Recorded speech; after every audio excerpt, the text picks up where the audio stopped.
প্ৰশাসনিক বিষয়া হিচাপে নিজকে প্ৰতিষ্ঠিত কৰিব বিচাৰে নেকি? যদি বিচাৰে, SPM IAS একাডেমীয়ে লৈ আনিছে এক সুখবৰ।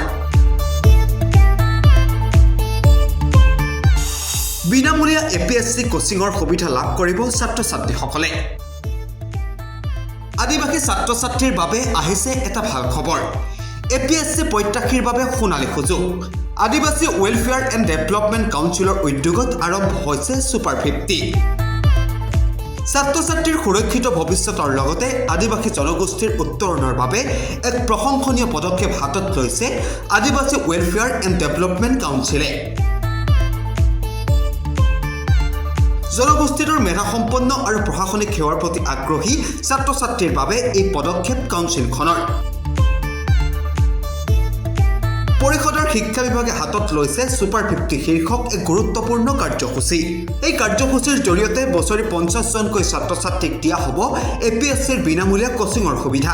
এই APSC কোচিং প্ৰদান কৰিব ৰাজ্যৰ আগশাৰীৰ কোচিং প্ৰতিষ্ঠান SPM IAS একাডেমীয়ে। সোমবাৰে এই উদ্দেশ্যে আদিবাসী ৱেলফেয়াৰ এণ্ড ডেভেলপমেণ্ট কাউন্সিল আৰু SPM IAS একাডেমীৰ মাজত স্বাক্ষৰিত হয় এক বুজাবুজিৰ চুক্তি। কাউন্সিলখনৰ লখৰাস্থিত মুখ্য কাৰ্যালয়ত অনুষ্ঠিত এক গাম্ভীৰ্যপূৰ্ণ অনুষ্ঠানত সম্পন্ন হয় এই চুক্তি স্বাক্ষৰ। আজি আমি আদিবাসী ৱেলফেয়াৰ এণ্ড ডেভেলপমেণ্ট কাউন্সিলৰ অস্থায়ী অফিচত প্ৰথমবাৰৰ কাৰণে আদিবাসী কাউন্সিলে আমাৰ যিবিলাক অসমত ধুবুৰীৰ পৰা শদিয়ালৈকে যিসকল আজি ইমান দিনে বহুত শিক্ষিত ল'ৰা ছোৱালী আছে, কিন্তু তেওঁলোকে ডাইৰেক্টলি তেনেকৈ সুযোগ পোৱা নাছিলে। আজি বিশেষকৈ অসমৰ মুখ্যমন্ত্ৰী ডক্টৰ হিমন্ত বিশ্ব শৰ্মাৰ বলিষ্ঠ পদক্ষেপত ভাৰতবৰ্ষৰ প্ৰধানমন্ত্ৰী নৰেন্দ্ৰ মোদী ডাঙৰীয়াৰ আশীৰ্বাদত আপোনালোকে সকলোৱে জানে 2022 চনৰ 15 ছেপ্টেম্বৰত আদিবাসী চুক্তি এখন হ'ল আৰু সেই চুক্তিৰ আধাৰতে আদিবাসী কাউন্সিল গঠন হ'ল আৰু আদিবাসী কাউন্সিলৰ 2023 আৰু 24 বৰ্ষৰ পুঁজিৰে আমি আমাৰ ল'ৰা ছোৱালীৰ কাৰণে এই যিবিলাক উচ্চ শিক্ষিত আছে তেওঁলোকৰ কাৰণে এটা চিভিল ছাৰ্ভিচৰ কোচিঙৰ ব্যৱস্থা কৰিছোঁ।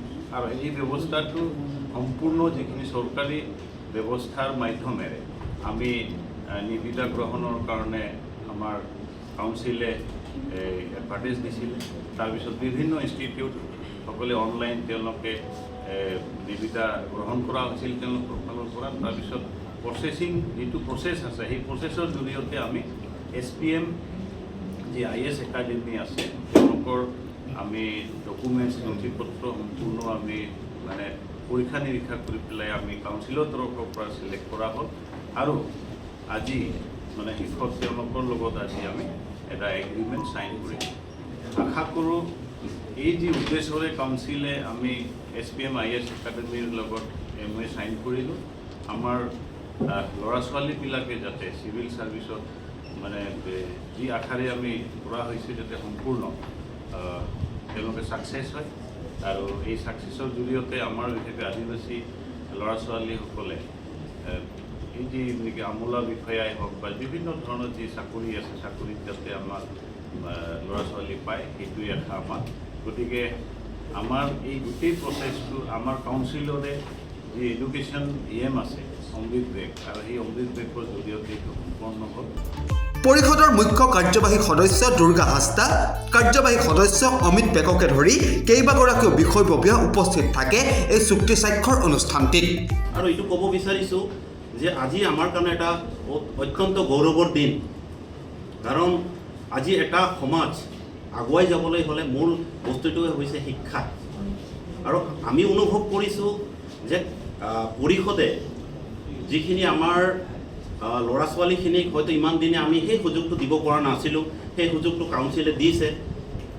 আমি এইটো নকওঁ যে আমাৰ সমাজত প্ৰশাসনিক বিষয়া নাই, আছে, কিন্তু অত্যন্ত নগণ্য হিচাপে আছে। সেইকাৰণে আমি এটা আশা ৰাখিছোঁ যে আমাৰ কাউন্সিলে যিখন সুযোগ দিছে সেই সুযোগ আমাৰ যিসকল ষ্টুডেণ্টে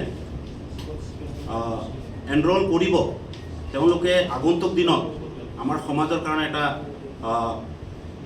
পৰিৱৰ্তন আনিব আমাৰ সমাজত, তেওঁলোকে যিখিনি এনৰলমেণ্ট কৰিব, তেওঁলোকে আমাৰ সমাজক আগুৱাই লৈ যাবলৈ দিহা পৰামৰ্শ আগবঢ়াব, তেনেকৈ আশা ৰাখিয়েই আজি আমাৰ এই পদক্ষেপখন লোৱা হৈছে। লগতে মই আৰু বেছি নকওঁ, আজি ইয়াতে উপস্থিত হোৱা আমাৰ মিডিয়া ভাইসকল, লগতে আমাৰ বিভিন্ন হেৰিৰ পৰা অহা আমাৰ ছাত্ৰ ছাত্ৰীসকল, মই সকলোকে মোৰ ফালৰ পৰা ধন্যবাদ যাচিলোঁ। লগতে যিসকল ষ্টুডেণ্টে আমাৰ এই আগন্তুক যিটো ছুপাৰ 50 আমি যিটো কণ্ডাক্ট কৰিছোঁ, তেওঁলোকে যিসকলে এনৰলমেণ্ট হ'বলৈ গৈ আছে, তেওঁলোকলৈ মোৰ বহুত শুভেচ্ছা যাচি মই মোৰ ক'বলগীয়া ইমানতে। কিমান আপোনালোকে বাজেটটো কিমান ধাৰ্য কৰিছে? আপোনালোকে ইয়াৰলি নে এইটো আপোনালোকে কিমান বছৰৰ কাৰণে আপোনালোকে ৰাখিছে? এইটো ইয়াৰলি হেৰি কৰা হৈছে। এইটো আমাৰ ইয়াৰলি বাজেট আমাৰ 83 লাখ তেনেকৈ হেৰি আছে। হয়। News desk report খবৰ.com।